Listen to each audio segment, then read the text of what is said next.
What tribes offer dedication offerings on the 8th and 9th day?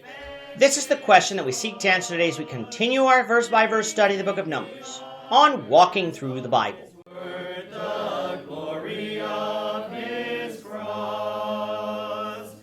If you have a Bible with you, you can turn to Numbers chapter 7. We're going to be reading from verses 54 to 65. If you don't have a Bible, don't worry. Just follow along with us on the screen. The version that we'll be reading from is the New King James Version. So, Numbers chapter 7, beginning at verse 54. On the 8th day, Gamaliel the son of Pedazur, leader of the children of Manasseh, presented an offering.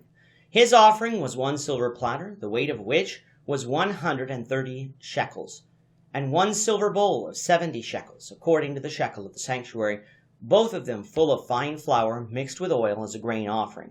1 gold pan of 10 shekels, full of incense, 1 young bull, 1 ram, and 1 male lamb in its first year as a burnt offering, 1 kid of the goats as a sin offering, and as the sacrifice of the peace offerings, 2 oxen, 5 rams, 5 male goats, and 5 male lambs in their first year.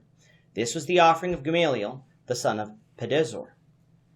On the 9th day, Abidan, the son of Gidoni, leader of the children of Benjamin, presented an offering. His offering was 1 silver platter, the weight of which was 130 shekels, and 1 silver bowl of 70 shekels, according to the shekel of the sanctuary, both of them full of fine flour mixed with oil as a grain offering, 1 gold pan of 10 shekels, full of incense, 1 young bull, 1 ram, and 1 male lamb in its first year as a burnt offering, 1 kid of the goats as a sin offering, and as the sacrifice of the peace offerings, 2 oxen, 5 rams, 5 male goats, and 5 male lambs in their first year. This was the offering of Abidan, the son of Gidoni. As I've said over the last few lessons, this chapter is quite repetitive. That's because the offering that each tribe offered is exactly the same. That might make it tempting for us to either read the whole chapter, all 89 verses together, and discuss this once, or skip the repetitive verses entirely. We cannot do that for 2 reasons. First, at the end of each episode, when I say we will continue our walk through the Bible 1 verse at a time, I really do mean it. We won't be skipping verses or passages simply because of repetition. We'll try to glean more out of them. But why not simply cover more verses? Because copyright issues with the New King James Version mean I can only visually place a certain amount of it on the screen at any one time, how much being based off of how long the total discussion is. And since I do not want to lengthen the time of each episode, for our analytics show that would be detrimental, we'll have to put up with some repetition for a couple of episodes. For this dedication sacrifice for the altar, each day 1 tribe would offer their set of sacrifices. The order was determined by camp, with the camp of Judah going first, then the camp of Reuben, then the camp of Ephraim, and lastly the camp of Dan. This order also matched the order that Israel broke camp in. Thus far, we've already discussed the first 7 days, the offerings of the entire camp of Judah, which included the tribes of Judah, Zebulun, and Issachar, and the offerings of the entire camp of Reuben, which included the tribes of Reuben, Simeon, and Gad, and the first offering of the camp of Ephraim, which was of the tribe of Ephraim. Now let's move on to complete the offerings of the camp of Ephraim. On the 8th day, the leader of the tribe of Manasseh, Gamaliel, the son of Pedazur, presented the offerings for his tribe. While on the 9th day, the leader of the tribe of Benjamin, Abidan, the son of Gidoni, presented the offerings for his tribe. The sacrifice itself consisted of 1 silver platter, the weight of which was 130 shekels, and 1 silver bowl of 70 shekels.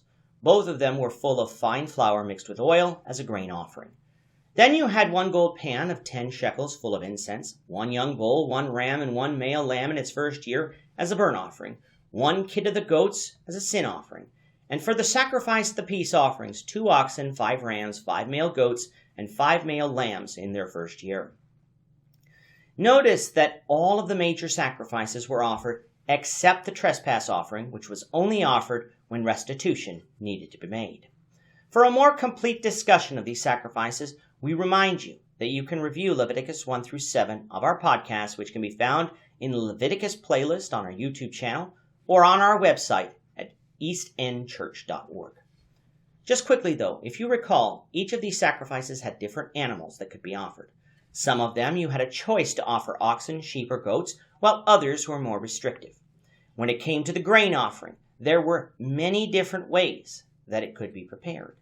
Notice, though, that when it came to the burnt offering and the peace offerings in this case, the amount of animals was multiplied, showing us that this was an occasion of joy to be able to offer these sacrifices to the Lord. However, for the sin offering, only one animal was sacrificed. This was not because sin was being minimized. It most likely was because the sin sacrifice should never bring joy. And so why would you multiply the animals being offered, since even one did not remit one's sins, but merely obtained the promise that through the blood of Christ, God would one day remit those sins. We'll continue with this, the Lord willing, in the next lesson. With that, our time is up for today. The Lord willing, we hope you'll join us for tomorrow's discussion of Numbers chapter 7, verses 66 to 77, as we continue our walk through the Bible, one verse at a time. Thank you for watching today's episode. We hope that you found it edifying and ask that you not only subscribe to our channel and podcast, but that you like and share this episode among your friends, so that the saving gospel of Jesus Christ can go out to the whole world. Amen.